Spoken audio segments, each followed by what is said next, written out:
Boa tarde.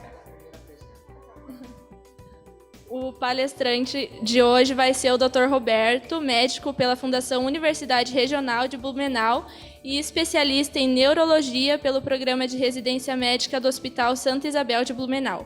Atual diretor técnico do Neuroinstituto Forel em Curitiba, diretor do Núcleo Curitibano da Sociedade Criacionista Brasileira e editor da Origem em Revista. Salve de palmas para o nosso palestrante. Mais aplausos, ele veio de longe. Aê! Muito bom. Vamos orar. Senhor Deus, muito obrigada pela manhã que tivemos. Obrigada por estarmos todos cheios de saúde. Que o Senhor possa abençoar todos aqui presentes, em especial o palestrante. Que tenhamos uma tarde de muito aprendizado. Em teu nome te pedimos e agradecemos. Amém.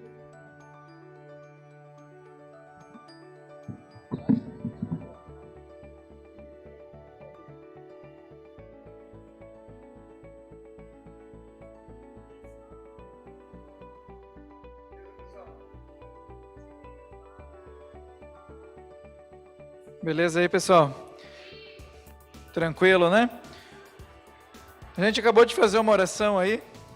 Será que Deus existe mesmo? Será que a gente estava falando aí com alguém mesmo? Essa que é a grande questão aí que a gente vai tentar resolver na semana criacionista.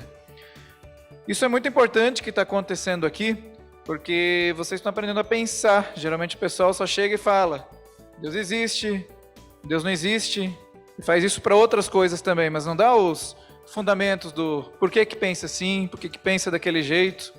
E dificilmente vocês vão ouvir os argumentos das pessoas que acreditam que Deus existe. Geralmente só vão falar em todos os lugares que Deus não existe, nem vão explicar por que eles acham que não. Aqui a gente vai estar falando que Deus existe e ainda vai explicar o porquê que a gente acha isso. Será que existem evidências científicas que sustentam isso? Será que a gente pode não só achar, mas pode ter certeza de que Deus existe? Eu estudei bastante já e a minha conclusão é que Deus existe, tenho certeza disso. Eu quero apresentar algumas coisas para vocês, vão ter outras pessoas aí que estudaram bastante, apresentando várias coisas para vocês também durante a semana. De acordo com a teoria da evolução que diz que Deus não existe, de acordo com ela, existia o planeta Terra cerca de 5 bilhões de anos atrás e não tinha nenhuma forma de vida aqui nesse planeta. Tinha apenas alguns elementos químicos e esses elementos químicos eles foram reagindo entre eles, sofrendo ali reações químicas e acabaram formando substâncias. E essas substâncias também foram reagindo entre elas através dos fenômenos aí da natureza, chuva, sol, tempestades. E essas substâncias acabaram, então, formando proteínas. E essas proteínas também reagiram entre elas, tudo isso ao longo de milhões e milhões e milhões de anos. E essas proteínas, reagindo entre elas, uma hora formaram uma célula. E essa célula tinha vida. A célula é a menor parte, né, de todos os organismos vivos, aí, de todos os seres vivos. Então, o que diz a teoria da evolução? Vamos ver se passa aqui. Agora foi. Então, vamos imaginar que essa bolinha aqui seja a primeira célula com vida. Como essa célula tem vida, ela vai se reproduzir, ela vai gerar novas células. A teoria da evolução, ela diz que depois dessa célula se reproduzir várias vezes, vai chegar uma hora que as novas células vão ser diferentes dessa primeira célula aqui. Então vamos imaginar que essa célula foi se reproduzindo ao longo de milhões e milhões de anos e apareceram então novas células e com algumas pequenas diferenças. Então aqui a gente tem uma que ficou pequenininha, outra que ficou meio dupla, outra que tem um rabinho aqui, que é um flagelo. Aqui uma ficou quadradinha. E de acordo com a teoria da evolução, somente aquelas que são mais adaptadas para sobreviverem, aquelas que, digamos assim, são mais fortes que as outras, vão conseguir continuar se reproduzindo. E aquelas que são menos adaptadas, mais fraquinhas, se dão melhor aí, se dão pior no meio ambiente, essas vão acabar sendo eliminadas, não vão conseguir se reproduzir, vão acabar sendo extintas e as outras vão acabar sobrevivendo. Vamos imaginar aqui que essa pequenininha e essa quadradinha sejam menos aptas para sobreviver, não conseguem se reproduzir igual às outras, acabam desaparecendo e só essas duas do meio aqui vão acabar sobrevivendo. Então, o que vai acontecer? Elas vão ser extintas, vão deixar de existir essas aqui. E essa aqui também vai deixar de existir. Por quê? Porque milhões de anos se passaram, de acordo com a teoria da evolução, e sobraram só essas duas aqui agora, que são modificações, né? Milhões de anos depois.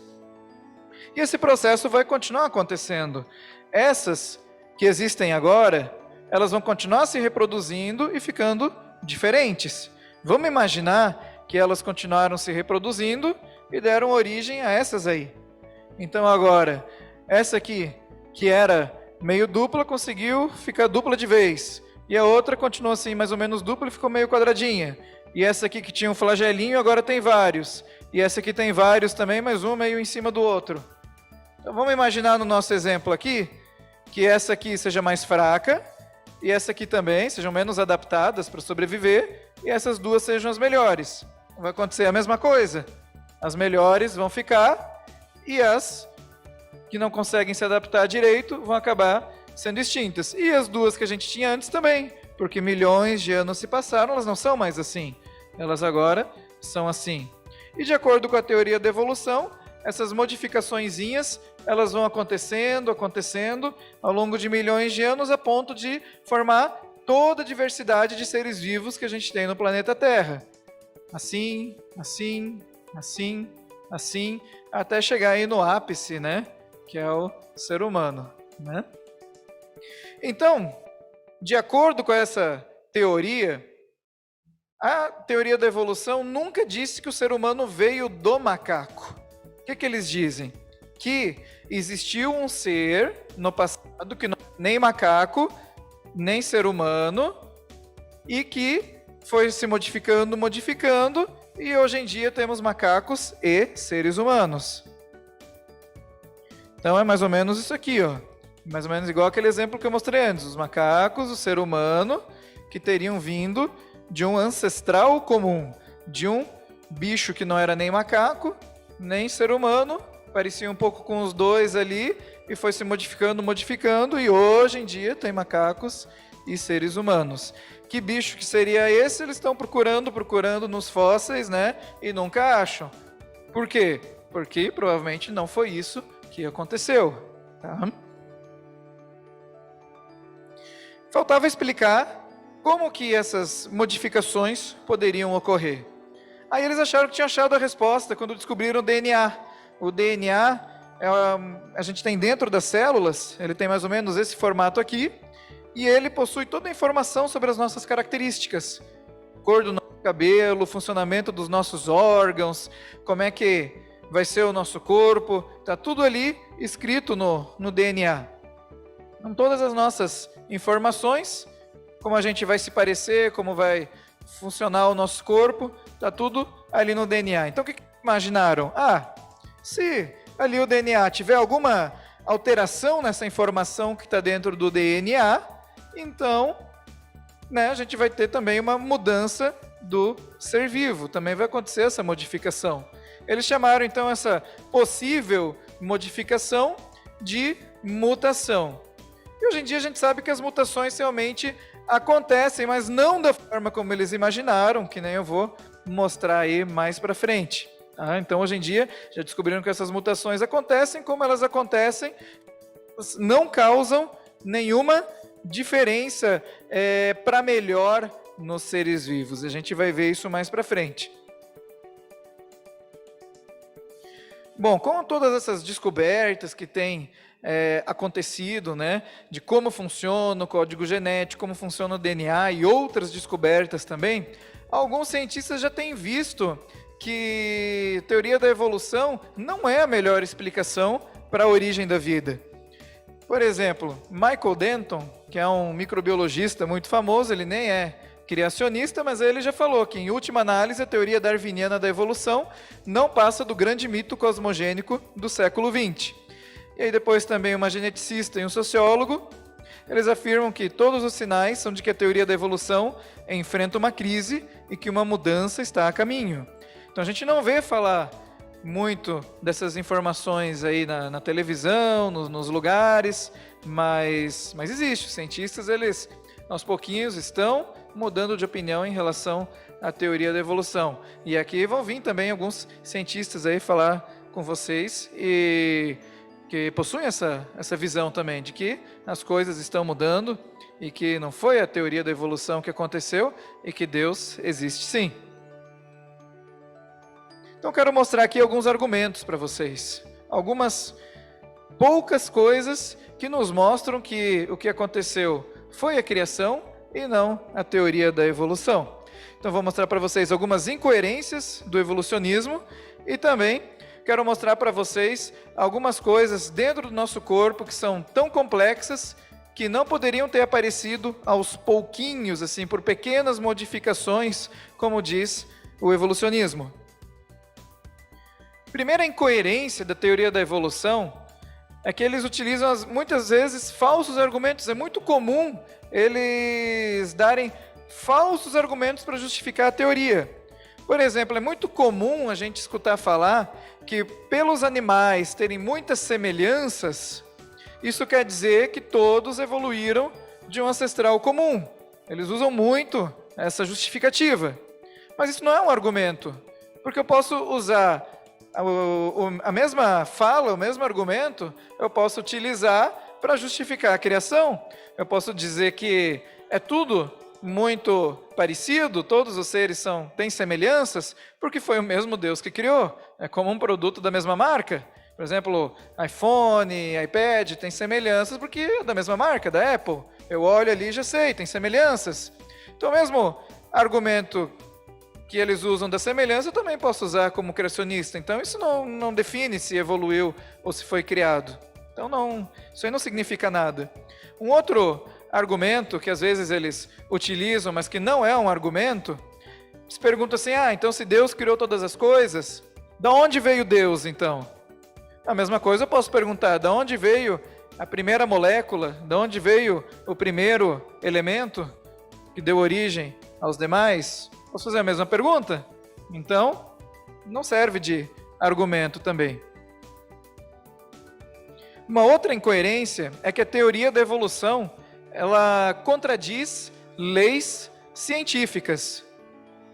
Toda vez que eu faço uma nova descoberta, essa descoberta, se ela estiver correta, ela vai estar de acordo com leis da ciência já conhecidas. O que são leis da ciência? São fenômenos aí da natureza já bem estudados, que a gente já conhece, já sabe como funcionam, e a gente sabe que a natureza funciona dessa forma. Então, se eu descubro uma coisa que está indo contra uma dessas leis, provavelmente o que eu descobri está errado, não vai funcionar, não vai dar certo. E a teoria da evolução vai contra leis da ciência. E se vai contra leis da ciência, significa que está errado. A gente tem que encontrar uma teoria que esteja em acordo com as leis da ciência. Por exemplo, a segunda lei da termodinâmica, vou falar aqui algumas coisas mais complicadas, mas vou explicar para vocês. Ela fala a respeito da entropia. O que é isso? Isso quer dizer que se eu tiver um sistema fechado e eu não interferir nele, ele tem uma quantidade de energia e essa energia vai ir se dispersando. Na prática, o que isso quer dizer? Isso quer dizer que tudo que eu deixar ali ao acaso, abandonado, sem fazer manutenção, com o tempo vai se desgastar, com o tempo vai se desfazer. E a gente vê isso constantemente, né? O quarto não se arruma sozinho, né? A gente tem que estar fazendo a manutenção, senão vai bagunçando. As coisas que a gente deixa paradas, não usa mais, vão estragando, vão enferrujando, a comida vai estragando e tudo funciona assim, tudo vai se desfazendo. E a teoria da evolução diz o contrário, que as coisas automaticamente, por conta própria, de forma aleatória, vão melhorando cada vez mais. Então a teoria da evolução contradiz essa lei da ciência. E tem uma segunda lei, que a teoria da evolução contradiz também, que é da biogênese. O que é isso? A lei da biogênese diz que somente vida pode gerar vida. Então, se somente vida pode gerar vida, de acordo com a teoria da evolução, em algum momento apareceu essa primeira célula de algo que não tinha vida. Em algum momento a não vida passou a ter vida. Mas isso contradiz uma lei da ciência, que somente vida pode gerar vida. Aqui sobre as mutações, que nem eu falei para vocês que a gente ia falar mais um pouco sobre isso. É muito difícil a gente estudar as mutações, porque demora muito para elas acontecerem. Por exemplo, se a gente estudar os mamíferos, demora muito para eles se reproduzirem, para dar filhotes, para a gente ver se tem mutações, teria que observar várias reproduções. Mas um cientista, ele teve uma ideia e ele resolveu estudar essas mutações nas gerações de moscas, a mosca da fruta. E as moscas, elas se reproduzem em questão de poucos dias, sempre nasce uma mosquinha nova. E ele analisou 1000 gerações de moscas.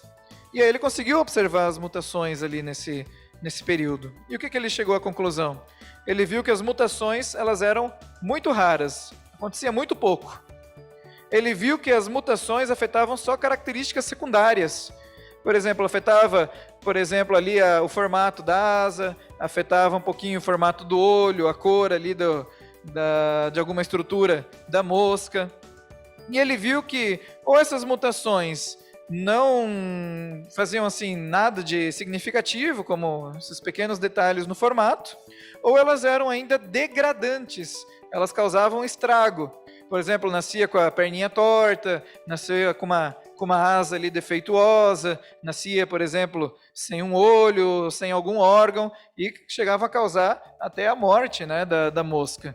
Então, essas mutações que a gente vê, por exemplo, nos filmes, que dá um superpoder, essas coisas, isso só ficção científica, só para divertir a gente. Na prática, isso não acontece. Seria legal se acontecesse, mas infelizmente não acontece. E o que ele viu ali? Que nenhuma mutação nunca vai criar nenhum órgão novo.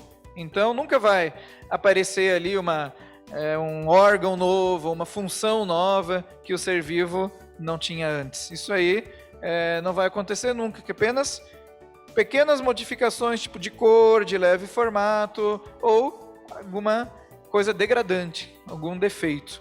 Hoje em dia a gente já sabe como é que as mutações funcionam. E a gente já sabe por que isso nunca vai acontecer.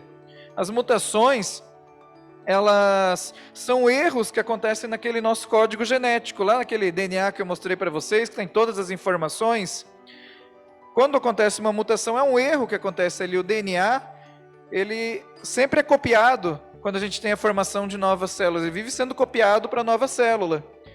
Ou seja, é para ele ser copiado sempre igual. A gente tem mecanismos dentro do nosso corpo para copiar esse DNA sempre de forma igual. Só que às vezes acontece um errinho nessa cópia. Como você está copiando um texto e errar ali na palavra que você vai passar. Então não tem como você escrever um texto completamente novo errando sem querer. Não vai acontecer, vai ficar uma bagunça, na verdade, o texto vai ficar tudo errado.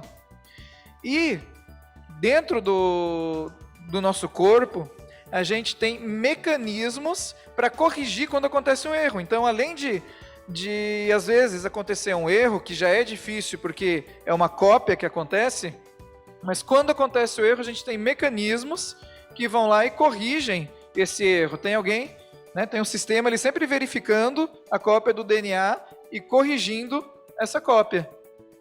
Então, muito raro mesmo acontecer, e não é para acontecer. É um erro quando acontece, é um defeito. E a gente tem mecanismos para controlar esses defeitos. Então, quando uma mutação ocorre, significa que é um defeito, e quando eu tenho um defeito, eu tenho perda de informação. E para a evolução acontecer, eu teria que ter ganho de informação, teria que acrescentar informação. E isso não acontece. E a gente já sabe que isso não vai acontecer, que a gente já sabe como é que funciona a mutação, a gente já descobriu isso. Ah, essa casa aí. Essa casa tem uma história muito interessante. não podia deixar de contar para vocês hoje. Essa casa, onde ela está hoje, já foi um terreno baldio. E era um terreno ali, tinha um monte de lama, de qualquer jeito, tudo cheio de capim. E era um lugar que o pessoal passava e jogava lixo, assim. O pessoal meio mal educado, pegava, largava lixo lá. E até que um dia, na cidade onde tinha esse terreno, aconteceu um alerta de tempestade, de furacão, coisa séria mesmo. E a cidade teve que ser evacuada. E todos os moradores foram embora e veio a tragédia mesmo. Foi um furacão, coisa feia, deu um tornado, ventania, choveu pra caramba ali, encheu de água, inundação. E foi raio atingindo a cidade toda, caindo no terreno ali, foi coisa feia, durou dias e dias, durou tempo, até as pessoas conseguirem voltar. E aí quando as pessoas conseguiram voltar ali para o local, que tinha tudo se acalmado, a cidade estava completamente destruída, não tinha mais nada. Só que naquele terreno baldio, estava essa casa ali. Vocês estão acreditando no que eu estou falando? Não, né? É difícil, né? Acreditar. História da carochinha aí, zoei vocês, né? Claro que não é verdade, né? Estou inventando, né? Essa história aí. Não tem como isso acontecer, impossível, né? Só que a teoria da evolução, de certa forma, fala que algo assim aconteceu. Que as estruturas do nosso corpo se formaram assim, por acaso. E hoje em dia a gente já conhece as estruturas do nosso corpo. A gente sabe que elas são muito mais complexas e avançadas do que essa casa aí, por exemplo. Vou mostrar para vocês uma célula. Deu uma travada aqui de novo. Aí. Essa aqui é a célula. Percebam aqui, ó. A célula, ela possui vários compartimentos, várias regiões diferentes, que nem a casa possui vários cômodos diferentes também. A célula, ela possui pequenas estruturas dentro, que a gente chama de organelas, que vão fazendo as funções ali do funcionamento da célula. Seria como os móveis ali da casa, cada um com a sua função. E a célula possui também as camadas ali que fazem as divisórias, né, que seriam como as paredes da casa. Só que diferente da casa, a casa ela é construída ali as paredes de tijolos. E o tijolo, tanto faz qual tijolo você pega, o tijolo A, o tijolo B, ou da direita, ou da esquerda, você só tem que colocar ali no lugar certo. Isso já é difícil, precisa de uma pessoa especializada para conseguir colocar no lugar certo. Mas os tijolos ali da célula, eles são feitos de proteínas. E as proteínas são todas diferentes umas das outras. Então não é só pegar qualquer proteína e colocar no lugar certo. Além de colocar no lugar certo, eu tenho que escolher a proteína certa. E diferente da casa, o tijolo ali, que é uma coisa só, a proteína já é construída de vários tijolinhos menores, que são os aminoácidos. Então aqui, ó, eu tenho as substâncias que vão formar os aminoácidos, aí cerca de 100 a 1000 aminoácidos para formar cada proteína e milhares de proteínas diferentes para construir a célula. Então o que vocês acham?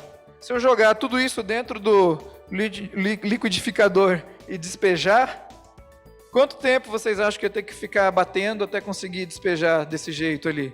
Se eu chegasse com um caminhão cheio de material de construção e despejasse no terreno, quantas vezes vocês acham que eu ia ter que fazer isso para despejar até cair a casa assim certinho? Eu vou despejo o material de construção assim e cai certinho no formato da casa.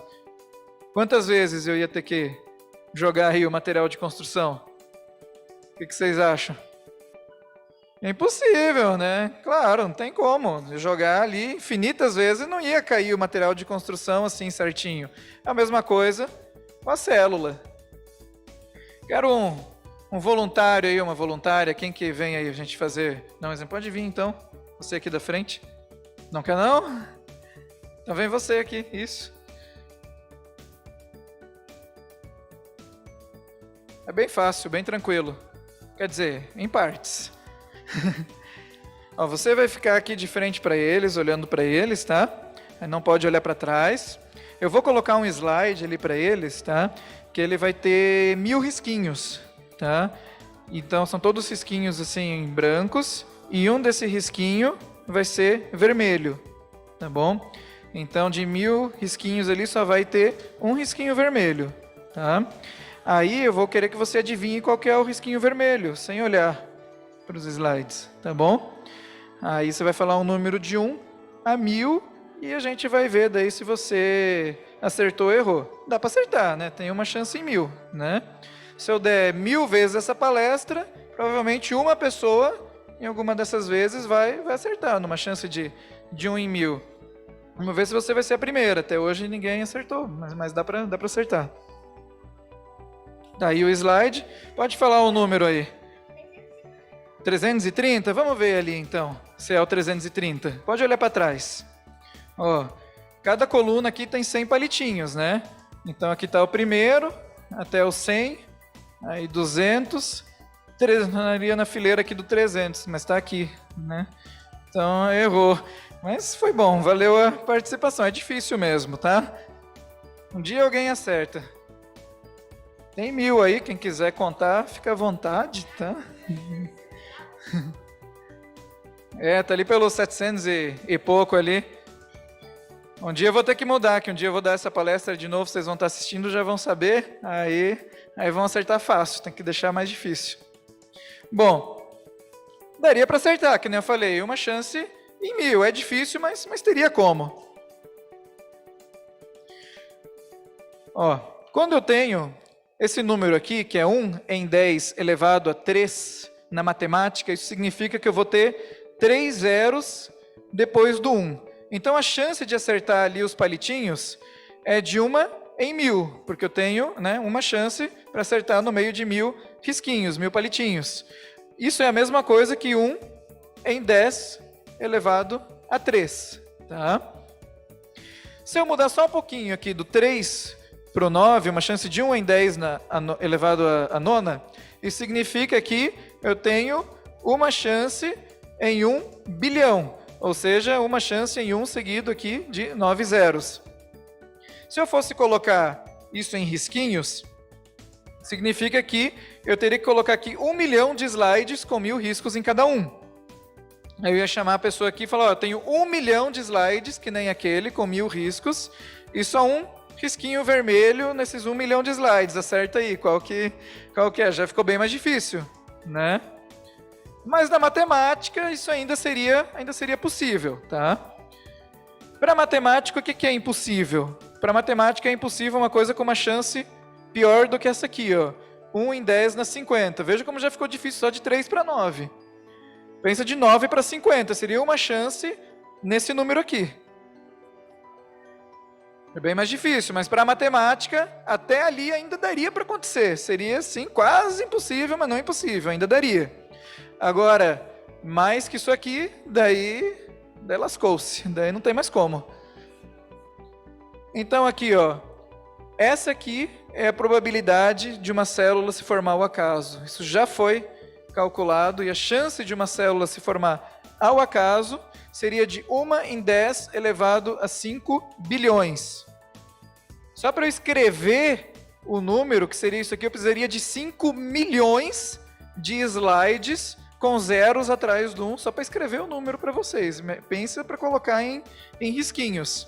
Eu calculei também quanto que eu precisaria de espaço para colocar em risquinhos. Precisaria de mais ou menos 1 milhão de universos recheados de risquinhos. Nesse 1 milhão de universos recheados de risquinhos, só um seria o vermelho ali. Aí teria uma chance só para acertar. Completamente impossível, né? Não tem condições, não tem jeito, não faz o menor sentido. Pela matemática, a gente consegue provar que a teoria da evolução não tem a menor chance de acontecer, ou seja, não tem a menor chance de acontecer, é porque não foi isso que aconteceu. Sabe o que é isso aí? Já viram? É câmera, né? Isso aí. Tem umas câmeras bem modernas hoje em dia, tem umas a gente já tem embutido junto no nosso celular aí.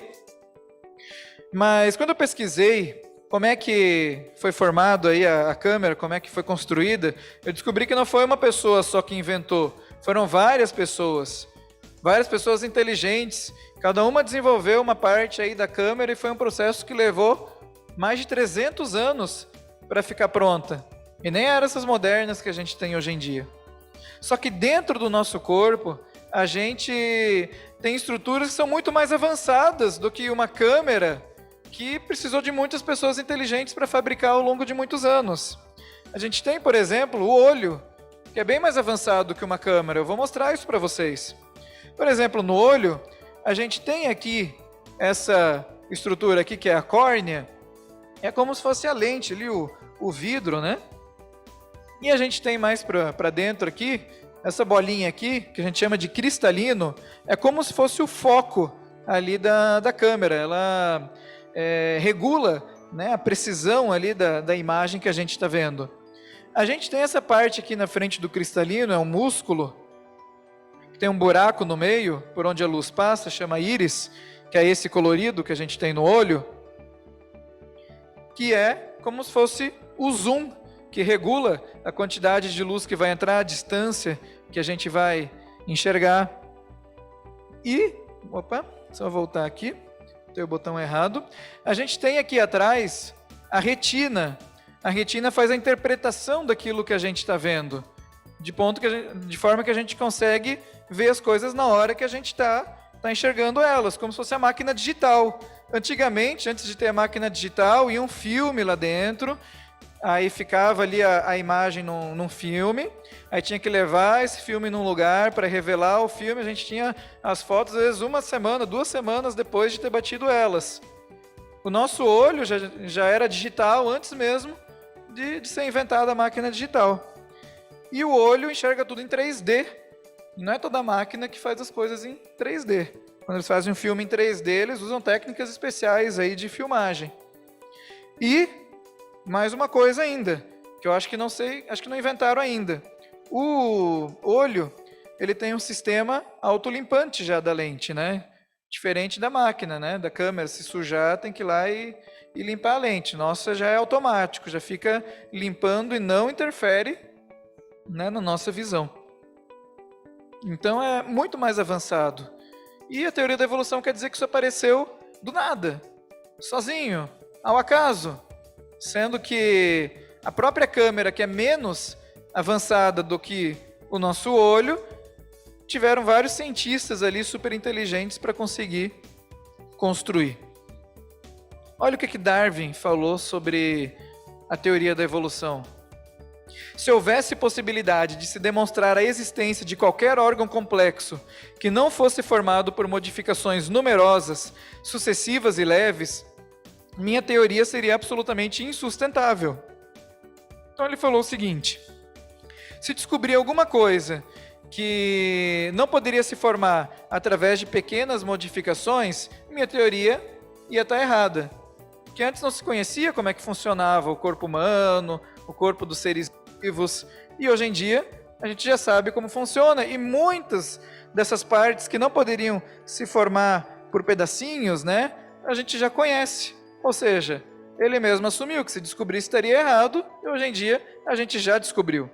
Quero mostrar para vocês aqui só um exemplo de vários que existem. Esse aqui é um mapa do nosso metabolismo. São todas as reações químicas que acontecem dentro da célula para que a vida exista, para que ela seja possível. E nem descobriram todas ainda, tá? Descobriram só algumas. E essas algumas estão aí. Você vê que estão todas conectadas umas com as outras. Ou seja, se a gente tirar uma dessas flechinhas ali, a vida já não é mais possível. Eu vou dar um exemplo para vocês de falha nesse mapa aí do nosso metabolismo. O que acontece se faltar só uma flechinha? Certa vez, atendi um caso de um bebê que nasceu com uma certa doença. Não é esse o bebê que eu atendi, mas ele é parecido, possui a mesma doença, esse aí. Esse bebê, você vê que tem algumas alterações, algumas partes ali do corpo, e ali na boca, nasceu com rachadinho em cima da boca, nasceu com alguns dedos grudados, alguns dedos com tamanho, né, diferente, algumas alterações no rosto. Só que ali é o de menos. Por dentro, nos órgãos ali, que estavam as alterações mais graves. E esse bebê, infelizmente, ele viveu apenas 1 mês. Não foi possível fazer com que ele vivesse mais tempo do que um mês. E aí a gente pesquisou, né, qual era a doença que ele tinha. E aí, estudando, a gente descobriu que ele tinha a síndrome de Smith-Lemli-Opitz. O que é isso? Era um defeito ali naquele metabolismo. Faltava uma das enzimas, daquelas flechinhas ali, uma daquelas substâncias daquele mapa que eu mostrei para vocês. E o defeito estava nessa região aqui, de todo esse mapa aqui, o defeito estava só aqui, nessa parte ali desse quadrado. E só um defeitinho ali já impossibilitou que ele vivesse. Eu vou mostrar para vocês esse quadradinho aqui. Esse quadradinho ampliado são essas reações aqui que estão acontecendo. Você vê que tem várias flechinhas, várias reações interconectadas. E dentro desse único quadradinho, ele não conseguia produzir apenas essa substância aqui, 7-dehidrocolesterol. Era o único defeito. Ele não conseguia produzir só essa substância. E por não conseguir produzir essa única substância ali, já não foi possível com que ele vivesse. Então isso nos mostra o quê? Que os organismos vivos, eles precisaram aparecer prontos. Alguém precisou projetar e colocar eles prontos, funcionando. Não teria como aparecer por partes, senão a vida já não seria possível. E hoje em dia, a gente conhecendo mais ciência, a gente tendo estudado um pouco mais a fundo, a gente já sabe, então, o que aconteceu no passado, que não foi a teoria da evolução. E como muitos cientistas, a gente pode estar aí à frente do que ainda é ensinado e falado em muitos lugares. A gente pode estar aí mais avançado, mais à frente no nosso conhecimento. Por que então todo mundo ainda não rejeitou a teoria da evolução, se a gente já tem tantas provas de que o que aconteceu foi a criação? Vou mostrar aqui o que falou o Francis Crick, que foi um dos descobridores do DNA. Ele falou assim, os biólogos devem sempre ter em mente que aquilo que vem não foi planejado, mas que evoluiu. Então, o que ele disse? Não importa o que você descubra, que não importa se isso mostrar que foi criado, você tem que acreditar que evoluiu, mesmo que a ciência diga o contrário. Então, por isso que muita gente não abandonou ainda a teoria da evolução, porque mesmo vendo que foi criado, você tem que acreditar que evoluiu. Mas nós e vocês podemos ser melhores do que isso. A gente não precisa acreditar naquilo que obrigam a gente a acreditar. A gente pode acreditar naquilo que as evidências científicas nos mostram. E as evidências nos mostram de que a vida foi criada por Deus. E aí eu lembrei de um texto bíblico escrito por Pedro. Ele falou assim: nos últimos dias virão escarnecedores com suas próprias zombarias, e eles de propósito ignoram isso, que desde a antiguidade houve céus, bem como terra, a qual surgiu da água e através da água pela palavra de Deus. Então o cara foi um profeta, 2000 anos atrás, ele falou que de propósito iriam ignorar que Deus criou todas as coisas. E hoje em dia, com todo o conhecimento científico que a gente tem, é isso que acontece. Quem não quiser acreditar, não acredita de propósito, porque não quer, porque todas as evidências estão aí. E aí, quero ler para vocês aí mais um texto aí da Bíblia que diz assim: Davi falou: eu te louvarei, porque de um modo tão admirável e maravilhoso fui formado. Maravilhosas são as tuas obras, e a minha alma o sabe muito bem. Então essa é a mensagem, que não só a Bíblia fala de Deus, mas as evidências científicas, aquilo que a gente estuda, fala de Deus também. É óbvio que ia ser assim, porque se ele criou as coisas, essas coisas têm que falar dele também. Isso nos dá certeza de que quando a gente faz uma oração, quando a gente passa por alguma dificuldade na nossa vida, Deus de fato existe, Ele está olhando para a gente, Ele cuida da gente, a gente pode contar com Ele nos momentos bons e também nos momentos difíceis da nossa vida. Os que ainda vão vir, os que acontecem agora, Deus pode ajudar a gente nas provas, nos nossos estudos aí, e confiando nele, com certeza a gente vai ter mais saúde, vai ter mais sabedoria, mais conhecimento, e com certeza no final as coisas vão dar certo para a gente se a gente confiar em Deus. Então é isso que eu queria apresentar para vocês. Aí estão as nossas redes sociais. Você não pode usar o celular agora, mas depois, quando você puder, estiver em casa, você pode pesquisar Núcleo Curitibano da Sociedade Criacionista Brasileira, Núcleo Curitibano SCB. Você vai encontrar muito mais conteúdo sobre isso que eu apresentei aqui, muitas outras evidências, outras coisas, e também você pode ali debater, discutir, né, através das redes sociais também, tá bom? Vamos ficar de pé aí, vamos fazer uma oração.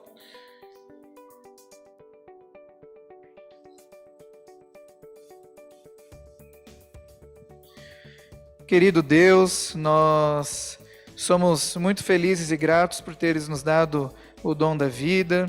Nós te agradecemos por seres um Deus que deixou tantas evidências da existência para a gente poder ter certeza que tu existes, que se preocupas conosco, que podemos falar contigo, podemos confiar em ti, que estás no controle de tudo.